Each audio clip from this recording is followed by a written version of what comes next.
به نام خدا. اینجا کانال راز منم، کسی نیستم جز فراز. در عین حال خیلی خوشحال و خرسند و پر انرژی هستم بابت اینکه قراره یک قسمت کوتاه ولی با کیفیت از تایم روزم رو با شما عزیزان به اشتراک بذارم و اون چیزی نیست جز پیام کائنات. اینکه ببینیم امروز کائنات در قامت کلام حافظ چه پیامی برامون داره و من فقط در قالب یک راوی، نه روانشناسم نه آگاهی خاصی دارم، فقط پیامو قراره به گوش تو رفیق جان برسونم و بابت این موضوع خیلی حال خوبی دارم. وقتی که این کار رو انجام میدم خودم مثل شما دوباره گوش میدم و این فرصت رو شما به من میدین، بابتش سپاسگزارم. زیاده گویی نمی کنم، میریم سراغ پیام امروز. چند ثانیه سکوت میکنم تا نیت کنی.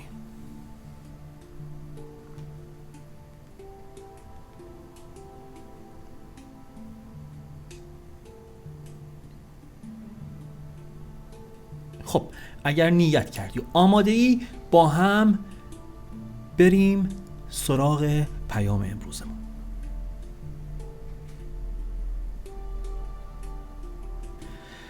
سینه از آتش دل در غم جانانه بسوخت، آتشی بود در این خانه که کاشانه بسوخت. تنم از واسطه دوری دلبر بگداخت، جانم از آتش مهر رخ جانانه بسوخت. سوز دل بین که ز بس آتش اشکم دل شمع، دوش بر من ز سر مهر چو پروانه بسوخت. آشنایی نه غریب است که دل سوز من است، چون من از خویش برفتم دل بیگانه بسوخت. خرقه زهد مرا آب خرابات ببرد، خانه عقل مرا آتش میخانه بسوخت. چون پیاله دلم از توبه که کردم بشکست، همچو لاله جگرم بی می و خمخانه بسوخت. ماجرا کم کن و بازآ که مرا مردم چشم، خرقه از سر به در آورد و به شکرانه بسوخت. ترک افسانه بگو حافظ و می نوش دمی، که نخفتیم شب و شمع به افسانه بسوخت. بریم سراغ معنی و تعبیر و تفسیر این 8 بیتی از حافظ شیرازی. غزل 17 حافظ. سراسر گلو شکایت از جانانه. میگه غم دوری از معشوق چنان آتشی بر دل و جان زده که تمام وجودش میسوزه. حالا این موضوع جای یه توضیح داره. خب این که سراسر گلو شکایت از جانان 2 مدله. یه موقع هستش که طرف کنارته و میبینیش ولی فاصله ها بینتون رخ داده. این یه جور درد کشیدنه و میبینی که داره بهت بیمهری میکنه. داریش، مال توه، ولی نداریش، مال تو نیست.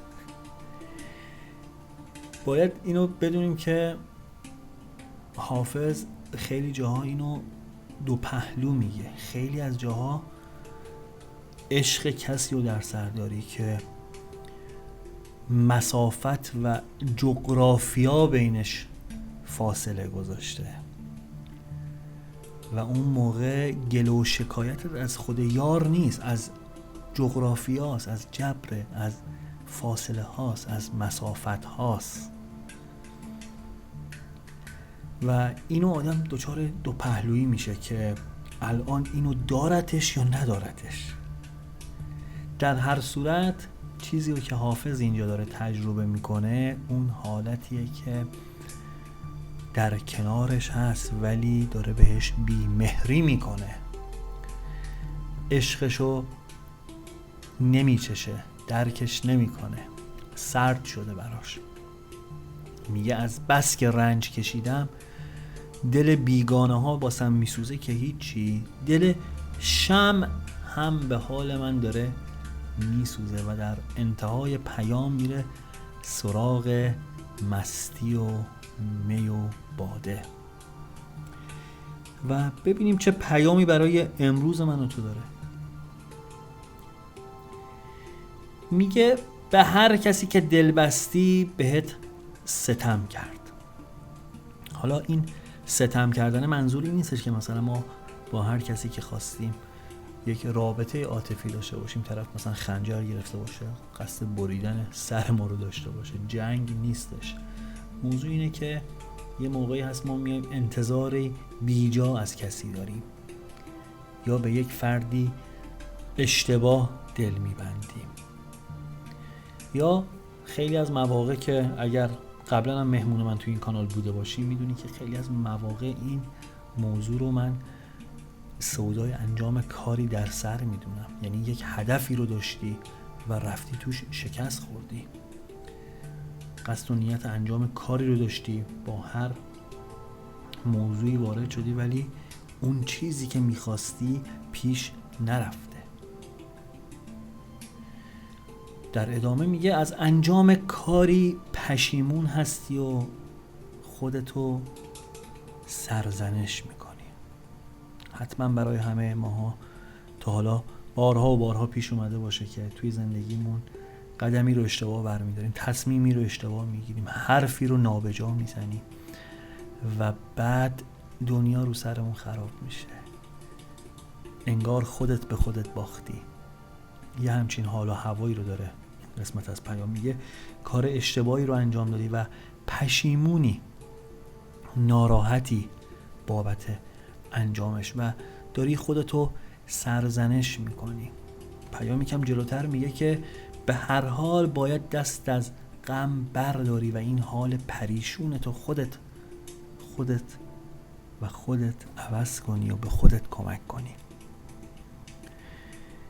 زندگی در حال گذره، یعنی اگر اتفاقی هم بوده که پیش اومده و تو بابتش ناراحت هستی و شاید هم فرصت جبران کردنشو نداشته باشی یا شاید هم فرصت جبرانشو داری و به زمان نیاز داره، میگه به چرخه زندگی برگرد، به چرخه کوششت برگرد، به هدفت برگرد. این دلیل نمیشه که بخوای خیلی تو این حالت باقی بمونی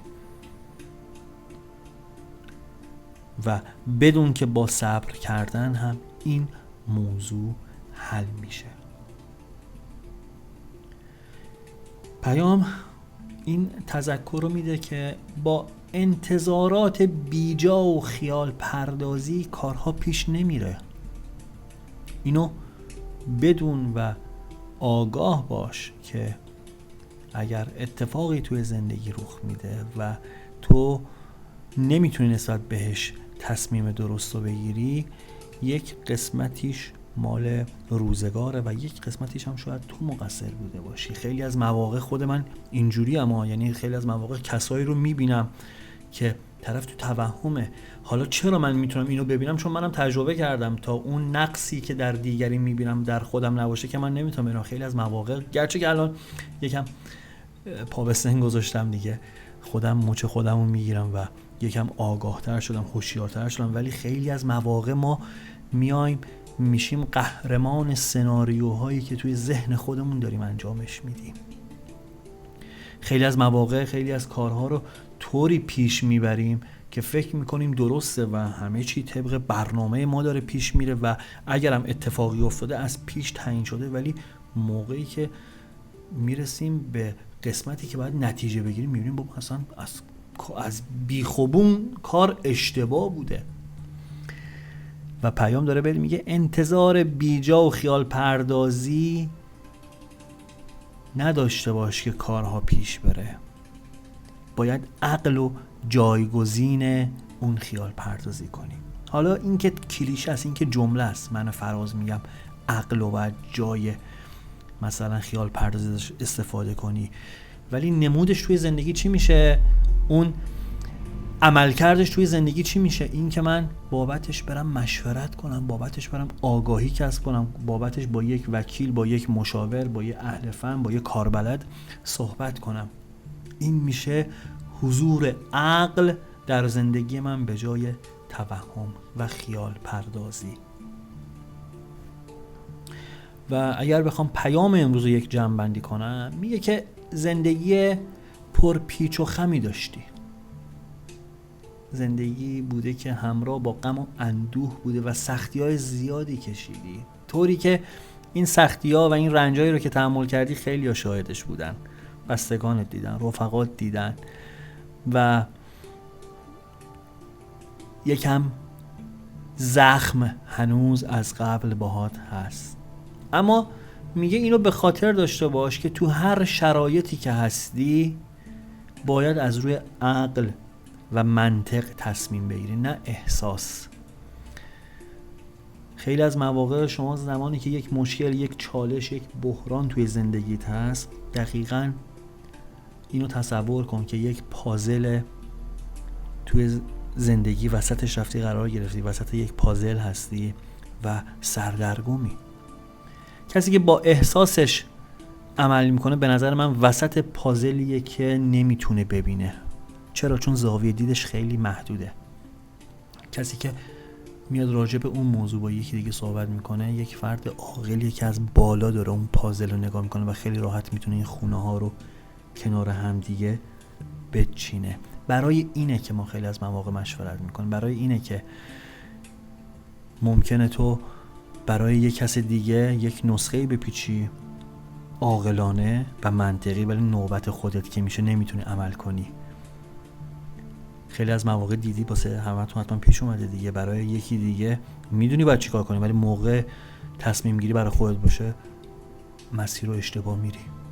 این به خاطر اینکه ما افراد، ما انسان ها موقعی که برای خودمون بخوایم تصمیم گیری بکنیم و کاری رو انجام بدیم، قبل از اینکه منطقمون و عقلمون به ما حکم بده، احساسمون به ما حکم میده. برای اینه که انقدر نقش مشورت کردن توی زندگی مهمه. در نهایت اینکه بلند پروازی نکن و دنبال آرزوهای محال نرو که نه تنها نتیجه‌ای برات نداره، بلکه خیلی از فرصت‌ها رو هم به خاطر اون وقتی که اونور میذاری از دست میدی. این نوید و مژده رو بهت بدم که به زودی قصه غمهات به پایان میرسه و تو هم به کامیابی میرسی. الهی آمین. یه حالی برای همتون از خدا میخوام، یه روزی الهی پیش بیاد این ماجرا که یه دفعه به خودت بیای ببینی خیلی وقت یه مشکلی تو زندگیت نیست، یه نفس راحت بکشی بگی خدا رو شکر. از خدا برای تک تکتون این حالو میخوام، یه روزی به خودت بیای ببینی که چند وقتی من تو اون خونه‌ای که مثلا خیلی وقت پیش داشتم تو ذهنم مرورش میکردم و نقشه‌شو میکشم دارم زندگی میکنم، چرا یادم رفته خدا رو شکر کنم. همون لحظه خدا رو شکر کنی.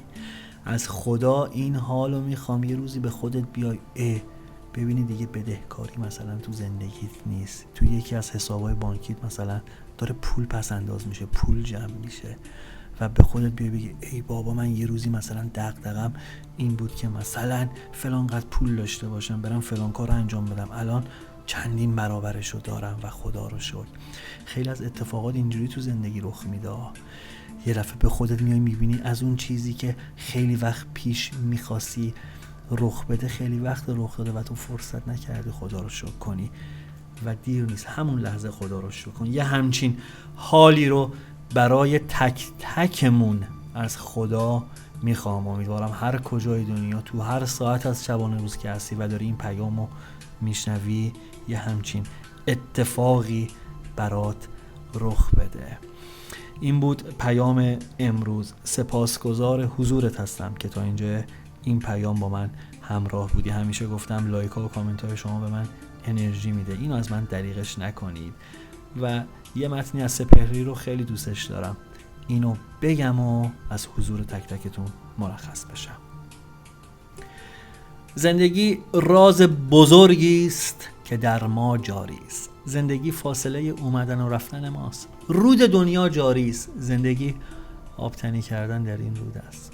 زندگی وزن نگاهی است که در خاطره ها میماند. شاید این حسرت بیهوده که بر دلداری شعله گرمی امید تو را خواهد کشت. زندگی درک همین اکنون است. تو نه در دیروزی و نه در فردایی. ظرف امروز پر از بودن توست. شاید این خنده که امروز دریغش کردی آخرین فرصت همراهی با امید است. تو نه در دیروزی و نه در فردایی. ظرف امروز پر از بودن توست. پوینده باشی و پایدار.